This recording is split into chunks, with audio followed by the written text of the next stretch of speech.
quand tu vis dans l'aveuglement, le matériel, ça deviendra un Dieu. Pendant que ton Dieu donne le matériel. Toute la nuit, avec une femme sans le reconnaître.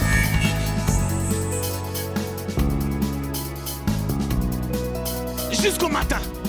Bien aimé, lorsque les chrétiens s'attachent à obtenir quelque chose, ils ferment même les yeux, ils perdent la lucidité, ils n'arrivent pas à comprendre ce que Dieu veut.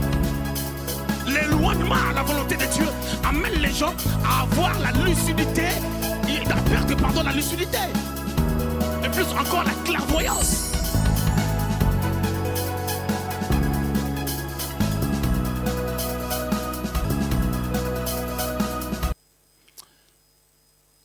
Je voulais parler de l'inimitié entre la femme et le diable ou le serpent dans le parcours vers la destinée. Dans Genèse, au chapitre 3, au 15e verset, la Bible nous raconte quelque chose de merveilleux. La Bible dit, c'est Dieu qui est en train de parler. Ce texte vient directement après la chute de l'homme et la femme qui étaient dans le jardin d'Éden. Le Dieu qui a créé l'homme à son image et à sa ressemblance l'a placé dans le jardin. Lorsque je parle de l'homme, je parle de l'homme et la femme. L'homme et la femme avaient la nature et le potentiel de Dieu. Et lorsqu'ils furent trompés par le diable, ils sont sortis du jardin. Le Seigneur a pris la décision de les mettre hors le jardin. Vous connaissez très bien cette histoire. Et le Seigneur révèle quelque chose ou dit quelque chose d'assez particulier. Il dit, je mettrai l'inimitié. Cela a deux tendances. Cette parole est très profonde.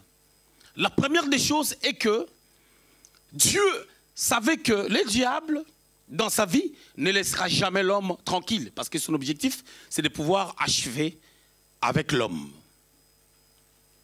Mais par contre, nous voyons ici la Bible dire que je mettrai, moi Dieu, je mettrai l'inimitié. Et lorsqu'on parle de l'inimitié, on est en train de parler d'une sorte de manque d'entente. La guerre, la bataille, les désaccords. Je mettrai les désaccords entre toi, la femme et le serpent. Lorsque nous parlons du serpent, il y a eu trop de sujets concernant les serpents. La Bible est un livre prophétique qui révèle le cœur de Dieu parmi les hommes. La Bible, c'est l'ensemble des actes posés par les hommes par rapport à leur marche avec Dieu. Quand je dis les hommes, y compris le Seigneur, quand il était sur la terre, il est venu comme un homme. Alors, remarquons une chose. Le Seigneur qui dit, je mettrai l'inimitié, je mettrai un désaccord entre toi, le diable, et la femme. Et vous allez remarquer les termes utilisés. Aidez-moi vraiment, je vais dire des choses profondes. Hein. Soyons vraiment très attentifs et très calmes. Lorsqu'il parle de cette inimitié, il est en train de parler de désaccord, comme je disais tout à l'heure. D'abord, entre le serpent et la femme. Et ce serpent, c'est juste une image. Lorsque la Bible dit que le serpent est venu dans le désert, est venu dans les jardins d'Éden afin de pouvoir tenter l'homme, la Bible veut parler seulement du diable. Du diable qui est venu pour tenter l'homme. Avec quel objectif? C'est de pouvoir sortir l'homme du jardin d'Éden. L'homme était dans le jardin. L'homme était dans une atmosphère glorieuse. L'homme vivait en bonne et due forme. Et le diable n'a jamais été d'accord de la position de l'homme avec Dieu. Ceci dit, lorsque nous vivons tranquillement, lorsque nous vivons dans la quiétude, le diable n'est jamais d'accord. Pourquoi? Parce qu'il n'est pas dit de lui qu'il a été créé à l'image, à la ressemblance de Dieu. Je l'avais dit la fois passée. Mais par contre, vous devez comprendre une chose.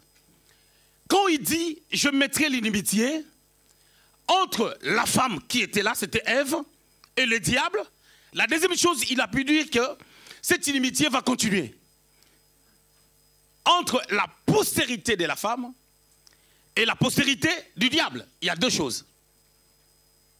Il y a la bataille, il y a l'inimitié, il y a des désaccords entre la femme et le diable. Et il y en aura encore entre la postérité du diable et la postérité de la femme. C'est quoi la postérité du diable? Lorsque nous parlons de la postérité du diable, nous voulons parler de toute l'équipe qui était avec lui. Parce que lorsque le diable a désobéi à Dieu, il a été précipité. Quelle était la cause de sa désobéissance? Ou je dirais, qu'est-ce qui lui a amené à désobéir à Dieu? C'était son cœur qui était transformé à autre chose. Il enviait la place de Dieu. Ésaïe le dit dans Ésaïe au chapitre 14. Dans Ésaïe au chapitre 14, on va remarquer ce que la Bible déclare.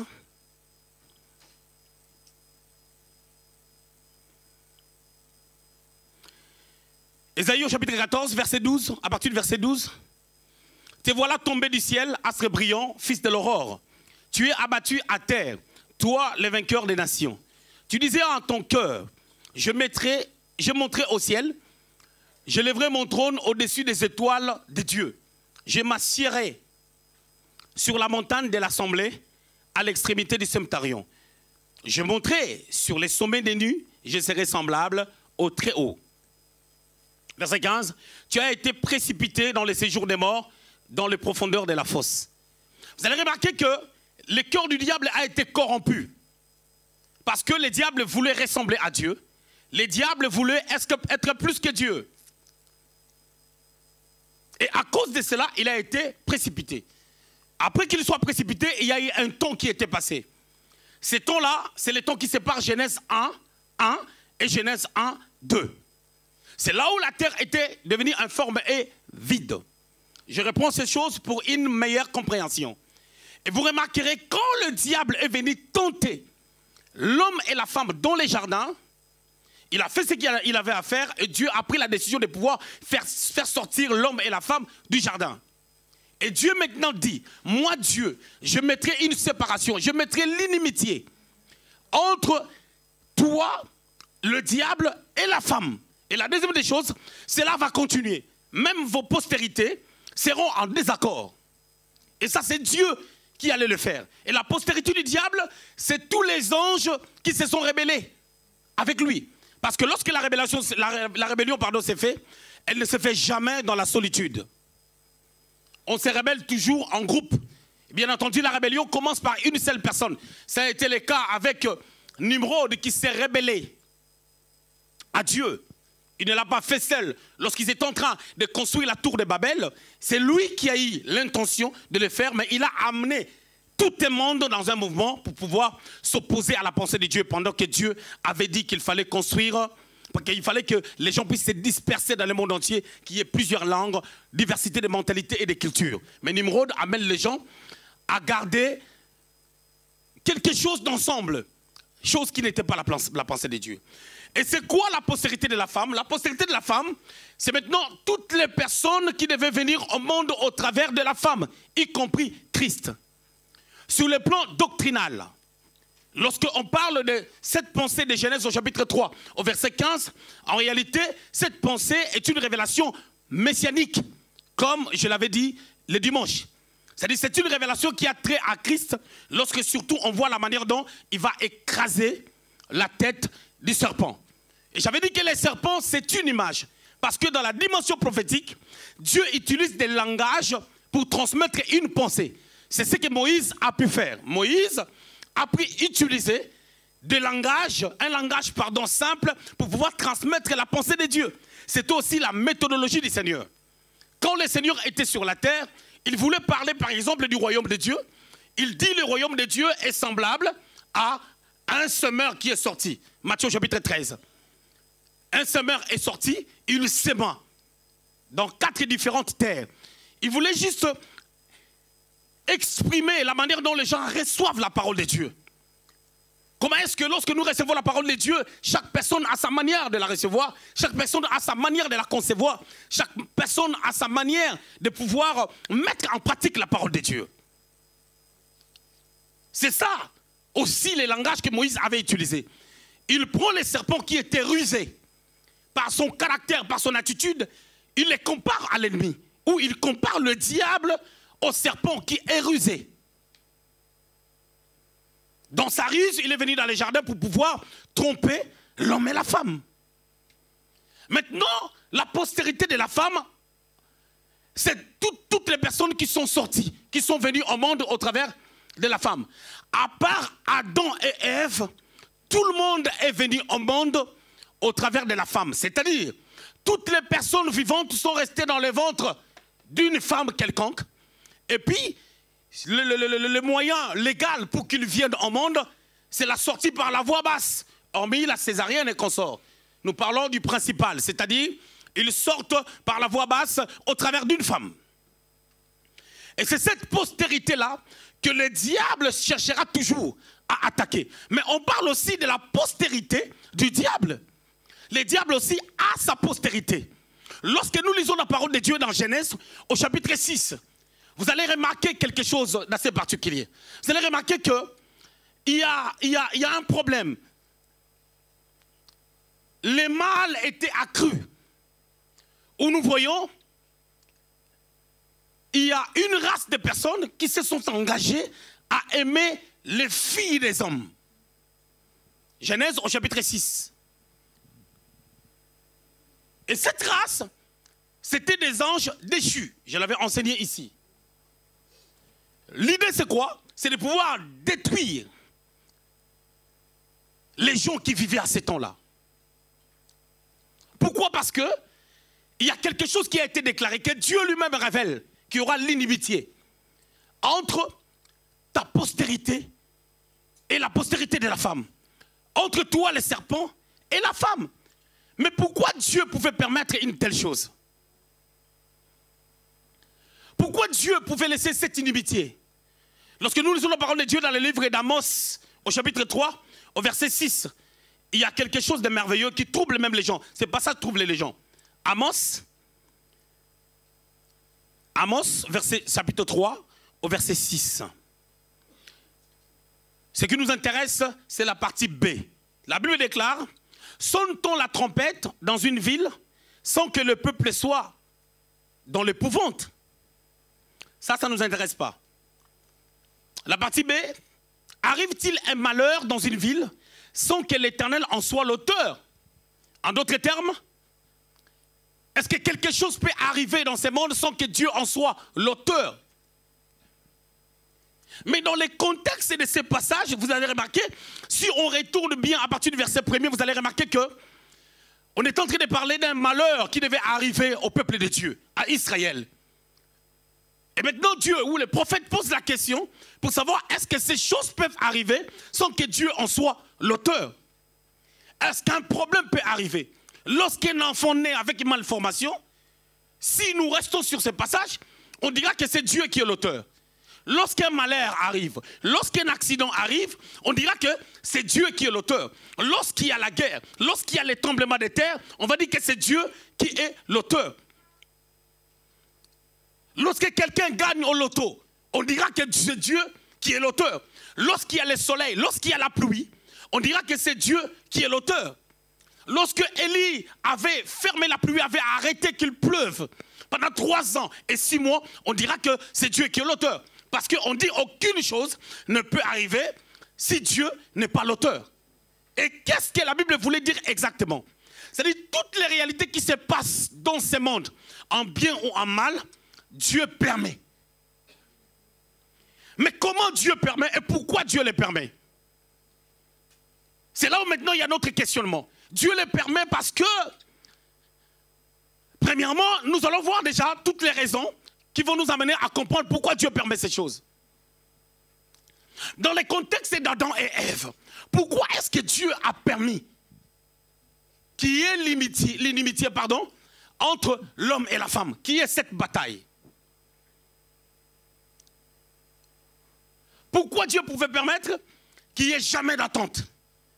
Bien aimé, lorsque au commencement Dieu a créé, Dieu voulait créer ce monde, la Bible déclare le ténèbre régnait, couvrait la terre. Les ténèbres, pardon, couvraient la surface de la terre. Genèse au chapitre 1er. Au 3e verset, la Bible dit ceci. La Bible dit, verset 2. La terre était informée vide et il y avait des ténèbres à la surface de l'abîme. Et l'Esprit de Dieu s'est mouvé au-dessus des eaux. Verset 3. Dieu dit que la lumière soit et la lumière fut. Verset 4. Dieu vit que la lumière était bonne et Dieu sépara la lumière d'avec les ténèbres. Amen. Nous allons remarquer déjà Dieu lui-même, quand il a commencé à créer, pour mettre tout en place pour le bonheur de l'homme, parce que l'homme a été créé après toute la création, vous allez remarquer que Dieu a séparé la lumière et les ténèbres. La femme qui devait avoir une postérité, la femme qui était créée à l'image et à la ressemblance de Dieu, était lumière. Et le diable qui est l'auteur du mal est ténèbres. Et Dieu lui-même sépare la lumière et les ténèbres. Et par cette séparation, il y a eu le jour et il y a eu la nuit. Mais pourquoi Dieu a fait cela? Juste parce que la lumière et les ténèbres ne peuvent pas cohabiter. La lumière et les ténèbres ne peuvent pas vivre ensemble. La femme et les serpents ne pouvaient pas vivre ensemble. Quand ils ont essayé de vivre ensemble, la femme a été influencée. Les mauvaises compagnies corrompent les bonnes mœurs. Il y a une notion d'influence dans la vie. Dans la vie, nous vivons sous une certaine influence d'une manière ou d'une autre. L'homme est influençable. L'homme est éducatif. L'homme peut être éduqué. L'homme peut être influencé par le bien et par le mal. Mais vous allez remarquer, ça c'est un constat, je dirais même un constat vrai. Il est difficile de mettre une bonne personne avec une mauvaise personne sans que la mauvaise personne puisse influencer la bonne personne. C'est ce que nous voyons généralement. Raison pour laquelle vous remarquerez, même Dieu, lorsqu'il a commencé à marcher avec Israël dans le désert, il a dit qu'il ne voulait pas de relations entre Israël, des relations de mariage entre Israël et les nations. On peut les voir dans Nombre chapitre 12, comment est-ce que, lorsque Moïse a pris la femme éthiopienne, c'était par rapport à ce que Dieu avait dit. Myriam et Aaron ont pu parler sur base de ce que Dieu avait dit. Et c'est Moïse qui avait amené ce message. Hein? On la sort un peu, on sort un peu cette pensée de son contexte, du genre, comment est-ce qu'ils ont été frappés. C'est-à-dire, il y avait une loi qui était donnée que les enfants d'Israël ne pouvaient avoir des relations amoureuses qu'avec les enfants d'Israël. Nombre chapitre 4, verset 11. On nous parle des ramassis. Les ramassis, c'est la race de personnes qui étaient en Égypte, mais qui n'étaient pas des Israélites. Lorsque Israël a quitté l'Égypte, ils sont sortis avec Israël. Et ces ramassis-là dans le désert, ils ont embrouillé Israël. Et les commentateurs disent que la plupart des égarements d'Israël commençaient par le murmure des ramassis. Parce qu'ils n'avaient pas la sémence de Dieu, ils n'avaient pas la parole de Dieu. C'est pour cela que tu remarqueras, lorsque tu vois un chrétien, une chrétienne épouser un païen, ça doit être selon l'ordre de Dieu. Ça doit être vraiment la révélation. Sur le plan légal, les chrétiens doivent se marier entre eux. Mais il y a des choses que les églises ne prêchent plus, surtout en Europe. Beaucoup de femmes qui sont venues, qui ont épousé des hommes blancs, vous allez remarquer, la plupart ont divorcé. Pourquoi? C'est juste la sémence de la chrétienté que tu as qui était rentrée en confrontation avec la sémence de ces hommes qui n'étaient pas de Dieu. Ça créait une séparation. Et des fois, vous vous posez des questions, pourquoi? D'un côté, c'est ça. Si tu es chrétien, en réalité, tu dois épouser un chrétien. Mais le manque de foi, parce qu'il il est difficile aux chrétiens d'avoir la foi. Le manque de foi fait en sorte qu'on épouse n'importe qui. Et quand on épouse n'importe qui, qu'est-ce qui se passe? Automatiquement, il y a des problèmes. Et quand on a des problèmes, ça devient le problème de Dieu. Dieu, où es-tu? Non, mais Dieu vit au-dedans de nous. Dieu n'a jamais été absent. Le jour que Dieu va m'abandonner, ou il va t'abandonner, tu vas mourir. Quand Jésus avait dit, mon Dieu, pourquoi m'as-tu abandonné? C'était la mort. Je disais tout à l'heure, quand est-ce qu'un chrétien peut épouser un païen? Quand est-ce qu'une chrétienne peut épouser un païen? C'est lorsqu'il y a la révélation. Et ce genre de révélation, ce n'est pas toi qui vas nous amener ça. Ce n'est pas ton fameux songe que tu vas faire la nuit, tu as dormi, tu es avec les gars à côté de la plage et tout. Non, ce n'est pas toi qui vas amener cette révélation. C'est une révélation que Dieu va donner et il va confirmer. Malheureusement, lorsque les gens sont amoureux, ils font ce qu'ils veulent. Je ne suis pas en train de dire que toutes les relations avec des blancs, ce sont des mauvaises relations. Non, je parle de la relation des chrétiens et des païens. Ça peut être un bon païen noir. Est-ce qu'on se fait comprendre? Ça peut être un bon païen noir. Alléluia. Mais oui, parce que ce sont des choses qu'on voit. Quand une femme quitte l'Afrique, en venant en Europe, son objectif, je vais avoir un blanc comme ça, je suis peinard. Il y a même des femmes qui ne savent pas faire à manger, qui veulent épouser des blancs en disant que les blancs n'embêtent pas par rapport au manger. Mais c'est regrettable, de telles réflexions quand on est chrétien.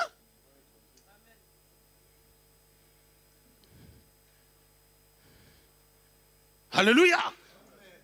Bien, mais si la parole de Dieu ne nous transforme pas, si on n'écoute pas les vérités selon la parole de Dieu, ça ne sert à rien de venir à l'église, moi et toi. Quand je viens à l'église, je me prêche, je vous prêche. Et quand c'est une autre personne qui prêche, moi aussi je suis enseigné.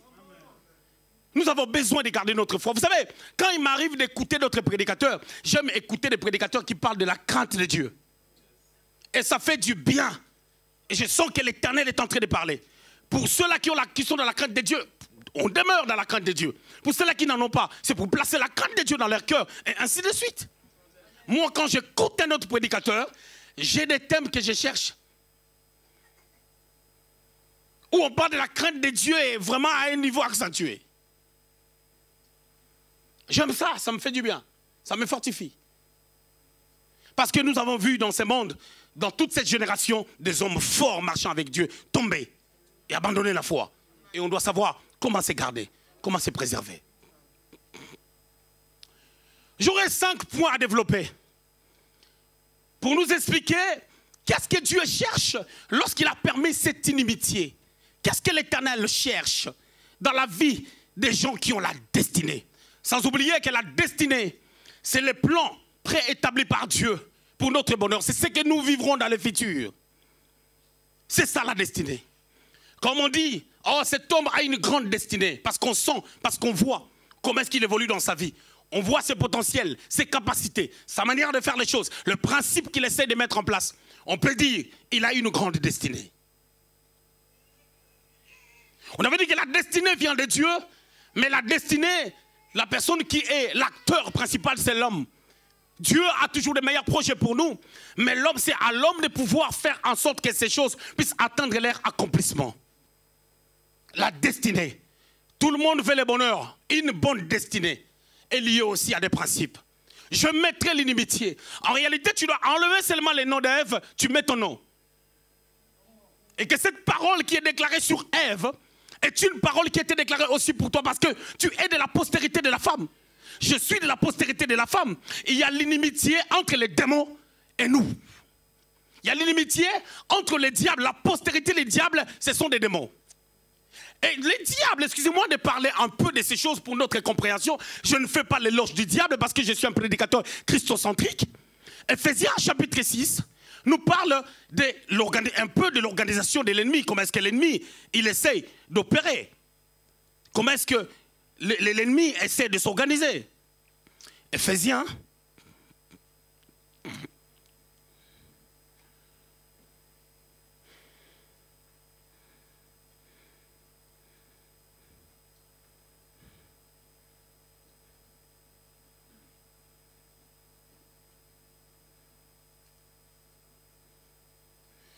Nous allons lire le verset 12.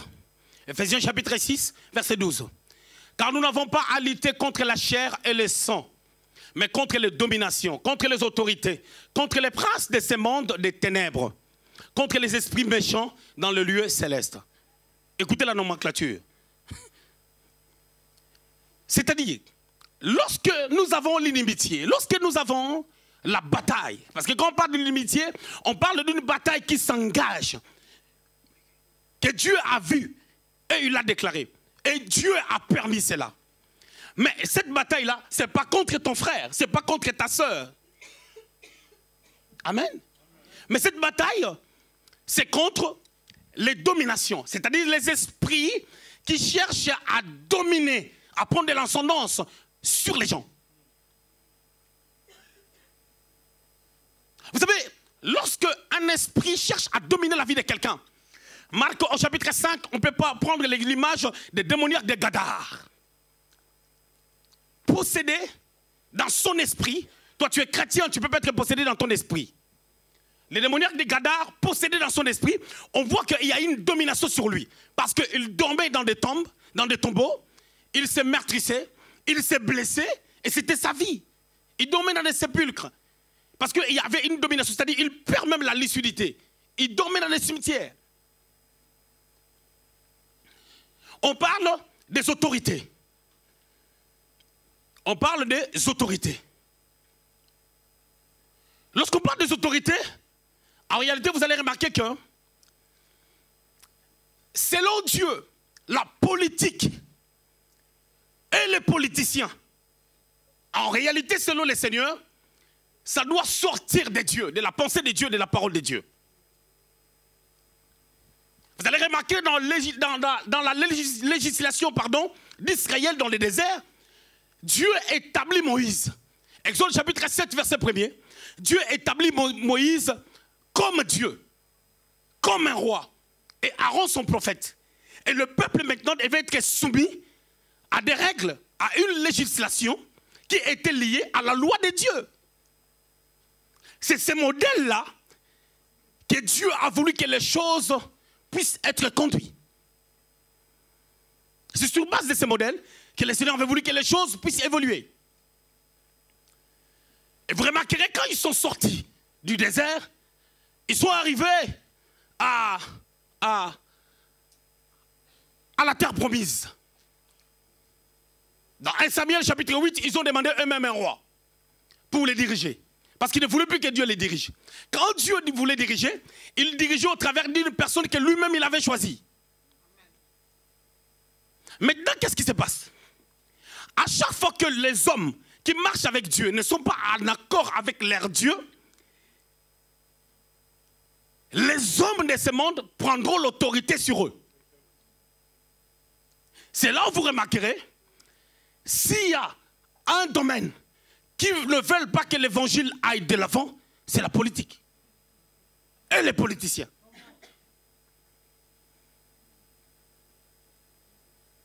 Les autorités établies par les hommes, au moment où tout pouvoir doit venir de Dieu, et que si tu ne marches pas avec Dieu, tu ne peux pas exercer une autorité ou un pouvoir quelconque, ils s'efforcent à pouvoir s'attacher à d'autres dieux afin de pouvoir contrôler. Je vous avais parlé du système romain qui était mis en place en Israël avant que les seigneurs déjà viennent. Ce système a été mis en place pour entrer en confrontation avec le Fils de Dieu. Parce que le Fils de Dieu devait amener le salut, qui devait commencer par des Juifs et toucher le monde entier. Matthieu chapitre 15, verset 24. Je n'ai été envoyé qu'aux brebis perdues de la maison d'Israël. Mais en mourant à la croix, il est devenu le Dieu des nations à tous ceux qui l'ont reçu, à tous ceux qui croient à son nom. Elle a donné le pouvoir de devenir enfant de Dieu. La parole, la lumière qui est venue dans ce monde. Maintenant, remarquons dans nos églises, vous avez du mal à avoir des politiques dans vos églises. Parce que vous n'opérez pas dans la même dimension. Et qu'est-ce qui se passe? Le politique essaye de mettre l'argent en place afin de pouvoir contrôler l'église, afin de pouvoir contrôler les enfants de Dieu. Ils mettent l'argent en place. Et quand l'église perd la foi, quand une femme peut quitter l'Afrique, n'ayant pas la foi que le Dieu qui l'a amené en Europe est capable de pouvoir faire des choses dans sa vie, la personne va s'engager avec n'importe qui parce que cette personne c'est une autorité.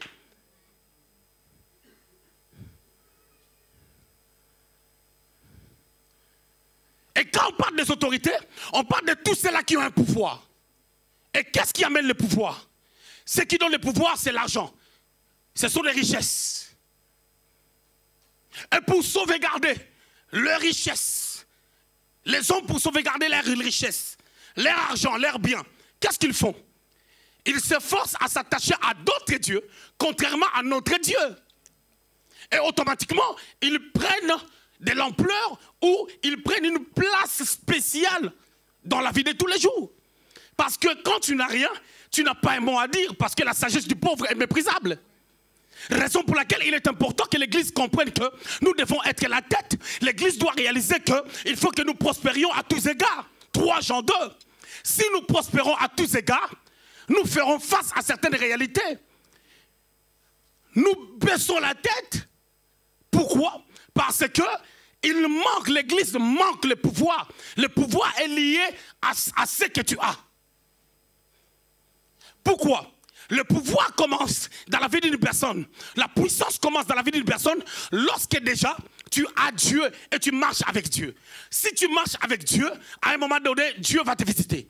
Et quand Dieu va te visiter, tu auras Dieu et le matériel. Quand tu auras le matériel, tu vas faire face à certaines personnes qui ont le matériel parce qu'ils ne vont pas t'impressionner. Esaü se rencontre avec Jacob. Quand ils se rencontrent les deux, Jacob avait seulement sa famille et ses 4 femmes. Il a déjà fait les enfants, même avec les servantes qu'on avait données à ses femmes. Ce n'est pas Dieu qui lui avait dit de faire les enfants avec Bila. Et l'autre est là. Il a déjà fait. Il se retrouve avec 4 femmes qui ont vu sa nudité. Chose qui n'a jamais été la pensée de Dieu.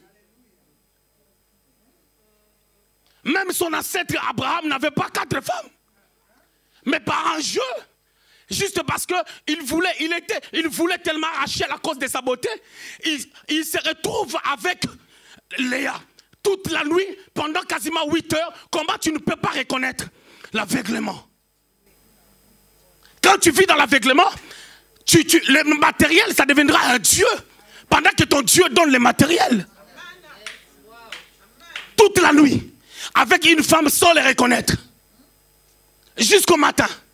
Bien aimé, lorsque les chrétiens s'attachent à obtenir quelque chose, ils ferment même les yeux, ils perdent la lucidité, ils n'arrivent pas à comprendre ce que Dieu veut.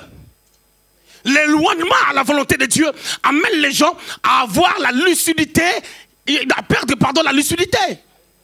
Et plus encore la clairvoyance. La capacité de voir au-delà du voile.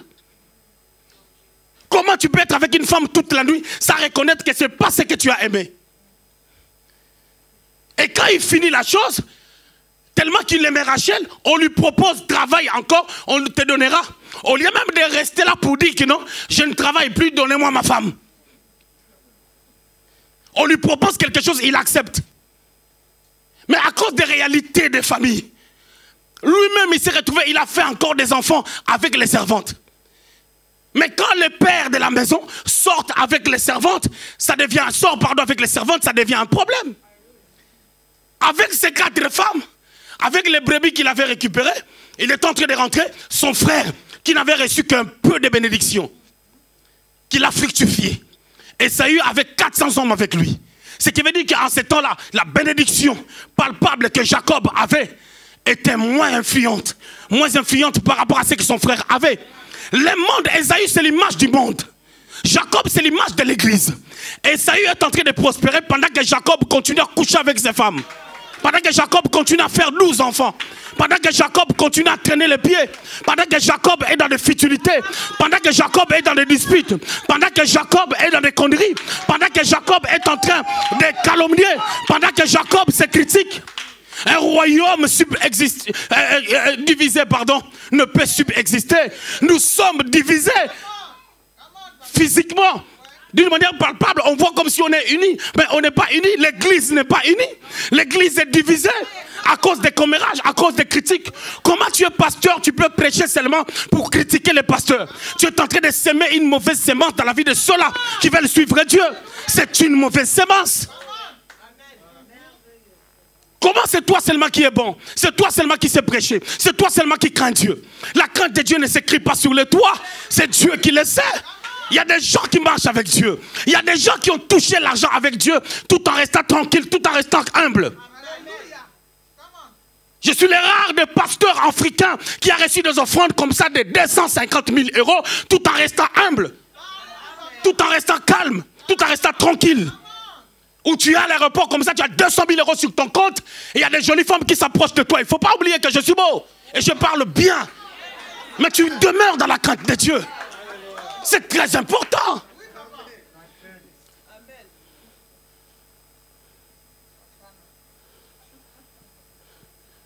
On est divisé, mais on veut le réveil. On est divisé, mais on veut que les choses aillent de l'avant. Et pendant qu'on se distrait, Esaü est en train de travailler. Esaü est en train de travailler à côté. Il est en train de multiplier le nombre de serviteurs. Pendant que Jacob est en train de multiplier le nombre de femmes. Et qu'est-ce qui se passe lorsque Jacob et Esaü se sont rencontrés? Jacob s'est prosterné. Jacob s'est prosterné. Et quand il s'est prosterné, il a fait de l'idolâtrie. Parce qu'il ne pouvait se prosterner que devant Dieu. Il s'est prosterné devant Esaü, qui n'était pas le fils de la promesse. Le fils de la promesse, c'est l'église. L'église a la promesse. L'église a été prédestinée avant la fondation du monde. L'église a été élue. Selon Ephésiens chapitre 1er, verset 4, l'église a été élue. L'église a été choisie par Dieu. Pierre dit l'église est le sacerdoce royal. Selon 1 Pierre 1. Une race élue, 19 avant. Une race élue. Une race choisie. Un sacerdoce royal. Même si on n'a rien, on ne peut pas fléchir les genoux devant Esaü. Et quand on fléchit les genoux directement, Esaü devient une autorité. Quand la Bible parle des autorités, la Bible parle des hommes qui opèrent avec les diables, qui cherchent à soumettre l'église, qui cherchent à détruire l'église. Raison pour laquelle il est important d'aspirer aux grandes choses. C'est pour cela, Jean parla à Gaius, lui qui a marché avec Dieu. Jean qui mettait sa tête sur la poitrine du Seigneur. Lorsqu'il commença à servir les libations, lorsqu'il était au soir de sa vie, il dit à Gaius, je souhaite que tu prospères à tous égards. Je sais ce que la prospérité peut amener. Bien aimé, la salle se paye, ces micros se payent. Tout c'est l'argent. Et quand tu n'en as pas, tu n'as pas un mot à dire. Quand tu n'en as pas, tu n'as pas un mot à dire. Lorsque les blancs sont venus à l'église de Mino, de Gina et de Sandra, ils sont entrés dans mon bureau, ils ont vu que j'étais black, j'avais un bureau organisé. Et mon bureau était joli plus que le bureau de Steve, plus que le bureau de Mino. Donc que j'ai eu l'argent ou pas, ils ont réalisé, ils ont dit non, il est organisé. Ça les a poussés à rester. Et quand ils ont écouté la parole de Dieu, ils ont dit non, il a la matière. Et quand ils ont écouté les prophéties, ils ont pleuré. Le premier jour, quand ils sont venus, j'ai passé dans le rangée comme ça. J'ai touché Steve, je lui ai donné une parole de connaissance. Il était tout rouge comme une tomate. Ça a entré. Il a dit, mais comment il peut dire des choses concernant ma vie? Mais ces blancs ne peuvent pas rester ici s'il n'y a pas la matière. S'il n'y a pas quelque chose de Dieu. Nous devons nous préparer pour la grandeur. La raison pour laquelle je ne blague pas. Je sais d'où je viens. Quand je roule avec une voiture, c'est une belle voiture. Parce que je sais et je me bats chaque jour que cette église atteint un niveau considérable. Et cette assemblée bâtira un temple qui restera dans cette nation. On dira qu'il y a un Dieu.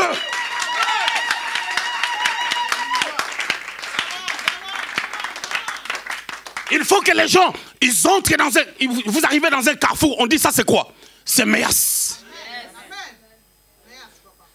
Les gens se posent des questions, pourquoi Méas n'est pas encore propriétaire? Parce que nous ne sommes pas comme dans d'autres villes. Ici, pour être propriétaire, il faut 2-3 millions. Et les banques ne donnent pas de crédit aux églises. On n'est pas comme en France. On n'est pas comme en Belgique. Les banques ne donnent pas de crédit aux églises. Ceux-là qui ont acheté ici, ce ne sont pas des banques qui les ont donné l'argent. Parce qu'il y a les autorités qui cherchent à entraver les plans de l'église. qui cherchent à dominer sur l'église. Et les autorités savent que si nous nous implantons, la manière à s'implanter, c'est aussi acheter. Mais pourquoi Dieu permet toutes ces choses? Que l'église ait la difficulté de s'implanter. C'est ça l'inimitié. C'est ça, c'est parce qu'il y a l'inimitié. Parce que l'ennemi connaît. Nous sommes le peuple de Dieu. Je n'aime pas les gens qui se laissent faire. Respectez les gens, honorez les gens. Mais tu n'es pas moins que rien. Tu as quelque chose de Dieu. Tu as quelque chose de fort. Tu as la matière en toi. Dieu t'a mis à part. Dieu t'a choisi. Tu n'es pas n'importe qui. Les autorités. Ce sont des hommes, mais qui ne marchent pas avec Dieu. Waouh! Est-ce que je peux continuer librement? Je continue, je suis au verset 12. Hein? Le prince de ce monde des ténèbres. Le prince de ce monde de ténèbres. Le prince de ce monde des ténèbres. Lorsqu'on parle de prince, il y a deux dimensions. La première dimension, ce sont les esprits mauvais. Ce sont des démons qui sont envoyés par leurs supérieurs dans des territoires afin de pouvoir établir les lois. Raison pour laquelle vous remarquerez, dans chaque territoire, le comportement des gens n'est pas pareil, soit en bien ou en mal. C'est en relais avec les princes qui ont établi les lois. Tu verras, les Congolais ont leur comportement, les Gabonais, ils ont leur comportement, le Français, ils ont leur comportement, le Belge, ils ont leur comportement, ainsi de suite. Regardez les Français. Il y a une partie des Français, ce sont des descendants de Ribin. Ribin est celui qui est sorti avec la femme de son père. Le manque de respect. Et les Français, vous savez comment les Français sont? Les Français n'ont peur de personne. Parce que leur ancêtre Ribin, il est monté.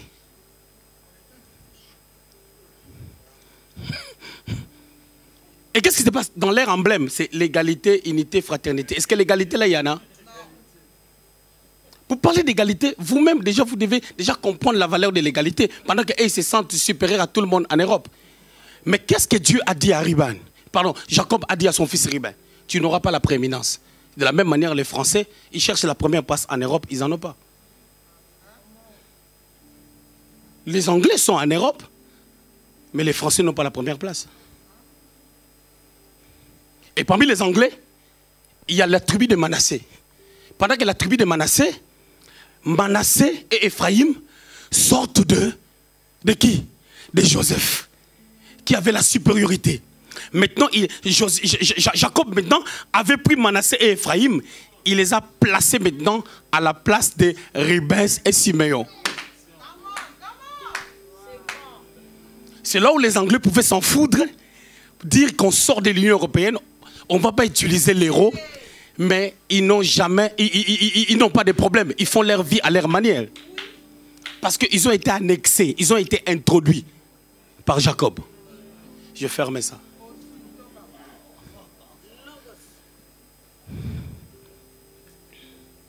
Tout ce que j'allais dire, mon message, je n'ai même pas encore touché. Mon message que j'ai préparé, je suis en train d'aller dans un autre endroit. Ephésiens chapitre 6, là, verset 12, il n'y en avait pas. Oh, c'est ça, c'est ça qui a commencé des choses. Qu'est-ce qu'on dit? Hakuna Matata, hein? Voilà. C'est-à-dire, c'est chaud. Écoutez. Contre les esprits méchants dans le lieu céleste. Lorsqu'on parle du lieu céleste, c'est un langage. On veut seulement dire, hein, dans les sphères spirituelles. Parce que la bataille n'est pas charnelle. Ta bataille, ce n'est pas quelqu'un qui est à côté de toi. Ta bataille, ce n'est pas ta soeur. Ta bataille, ce n'est pas ton frère. Mais je t'interdis d'être ennemi même des gens de l'extérieur. Et si je t'interdis d'être ennemi avec les gens de l'extérieur, ne le sois pas avec les gens de ton église. Quand quelqu'un est en train de s'embrouiller, laisse-le. Toi, tu es Marie de Magdala. Tu es en train de verser les parfums aux pieds du Seigneur. Tu es en train d'essuyer le Seigneur avec tes cheveux. Mais quand Judas est en train de dire qu'il faut prendre ses parfums, amener ça aux pauvres, Marie de Magdala n'a pas parlé. Marie a continué à faire ce qu'elle avait à faire. Mais qu'est-ce que Marie est en train de faire?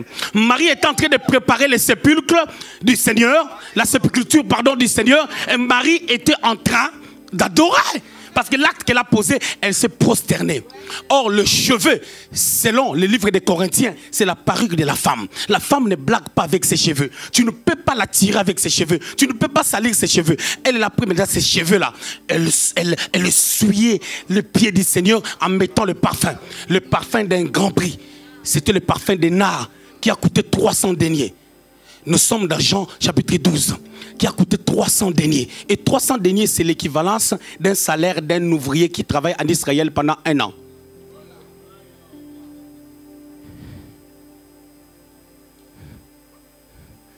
Mais quand Judas est en train de s'embrouiller, toi des fois, tu as ton parfum des nards.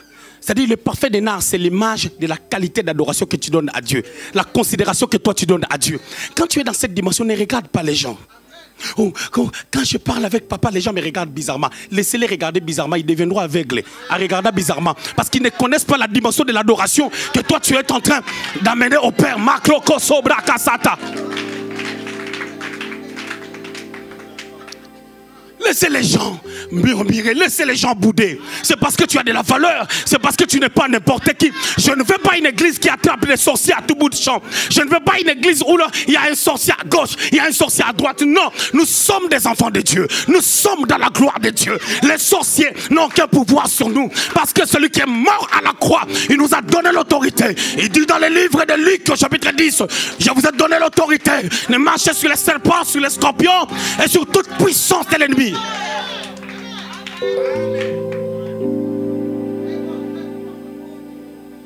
Aujourd'hui, j'étais content. Ma femme m'a dit, toi quand tu as mal quelque part, ça ne me dérange pas parce que toi tu as un dessin animé.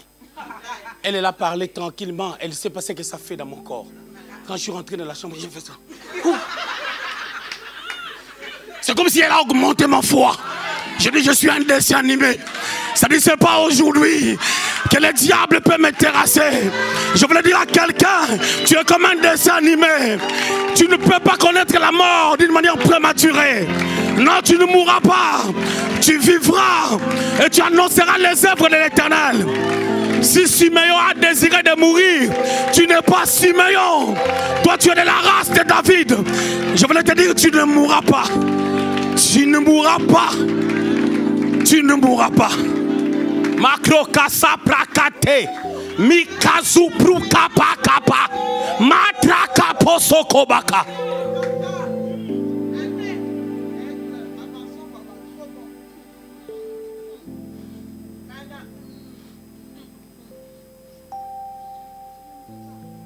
Je suis entré dans la salle de bain. J'ai pris de l'eau. J'ai mis comme ça. Je suis un dessin animé. Je regardais un film de dessin animé. Une voiture est venue. Ça a écrasé le dessin animé. Il s'est aplati. Dès que la voiture s'est passée,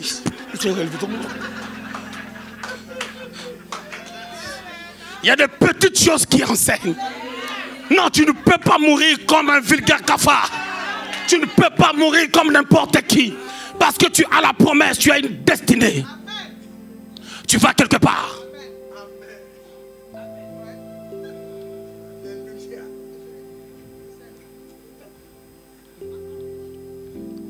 Mais c'est malheureux. Je suis à l'introduction. Et dans 2-3 minutes, je dois finir.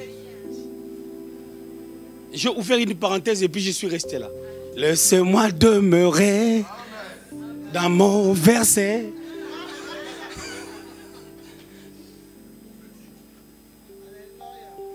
On parle des esprits méchants.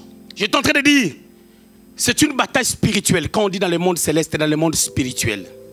Ces esprits méchants sont en colère parce qu'ils ont une mission. Qui les a envoyés en mission? C'est les chefs. C'est les diables. Et ils sont de la postérité. Maintenant, les chefs, comme tout chef, quand tu travailles, on te donne un travail depuis 8 heures.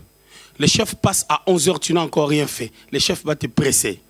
Ils sont pressés par leur chef. Et nous devons être prudents parce qu'ils sont en colère contre nous. Comment ils travaillent? Ils nous divisent. Ils savent que l'union fait la force. Si nous sommes divisés, nous ne serons pas efficaces. Raison pour laquelle, quand tu vois quelqu'un t'amène à la division, quelqu'un t'amène à parler de l'autre, tu dois comprendre que les esprits méchants dans le monde l'ont attrapé.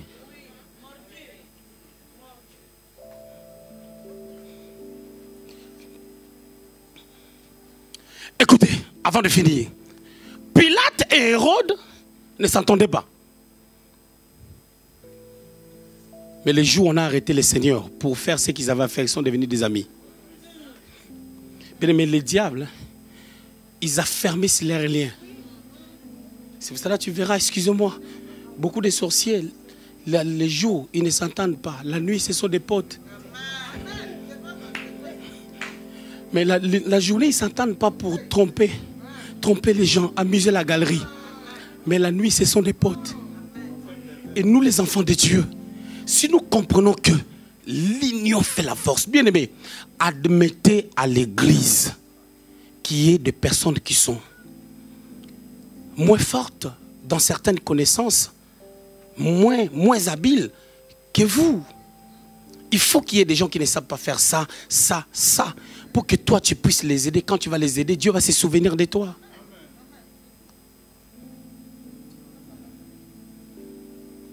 Ah, mais elle, je l'ai parlé déjà 3 fois. Elle n'écoute pas. Oui, c'est bien, elle n'écoute pas. Et toi, on t'a parlé combien de fois dans un domaine que tu ne maîtrises pas, pour ne pas que tu écoutes. Ou pour que tu écoutes.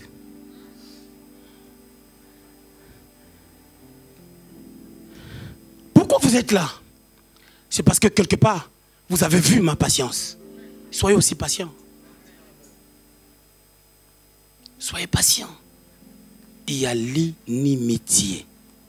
L'inimitié est là. C'est l'introduction. Le jeudi, je vais donner 5 points. 5 points qui vont nous amener à comprendre pourquoi Dieu a mis cette inimitié. Je vais vous les citer seulement en passant pour avoir le goût. Hein? Je vous mets quelque chose dans la langue.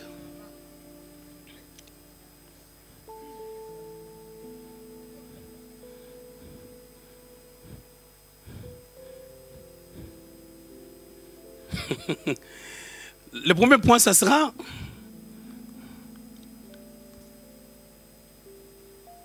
l'inimitié peut être permise parce que Dieu est en train de réprimander son serviteur ou ses serviteurs.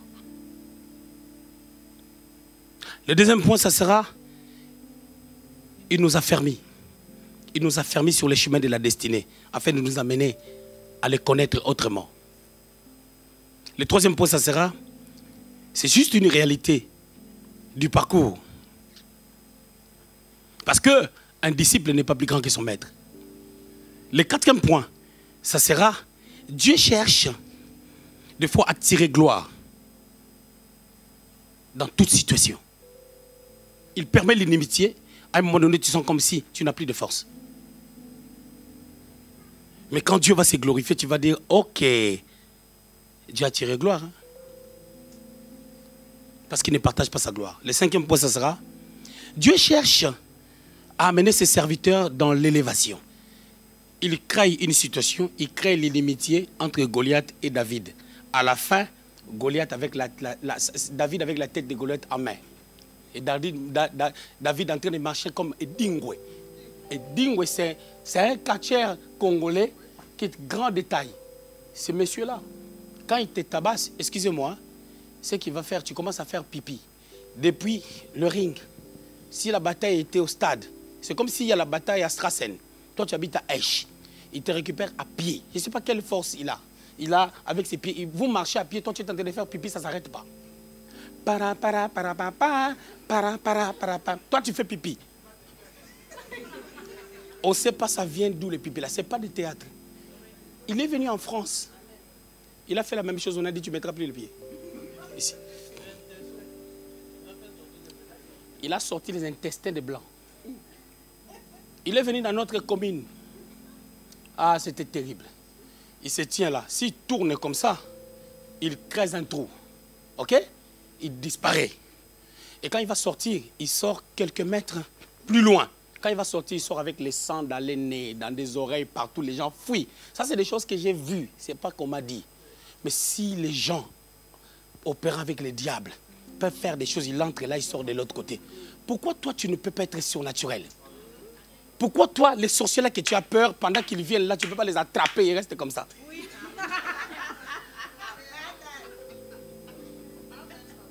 Que Dieu vous bénisse.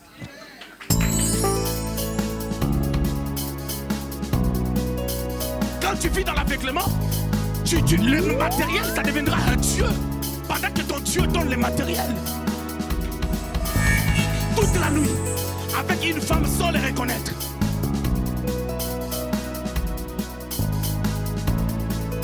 Jusqu'au matin. Bien aimé, lorsque les chrétiens s'attachent à obtenir quelque chose, ils ferment même les yeux, ils perdent la lucidité, ils n'arrivent pas à comprendre ce que Dieu veut. L'éloignement à la volonté de Dieu amène les gens à avoir la lucidité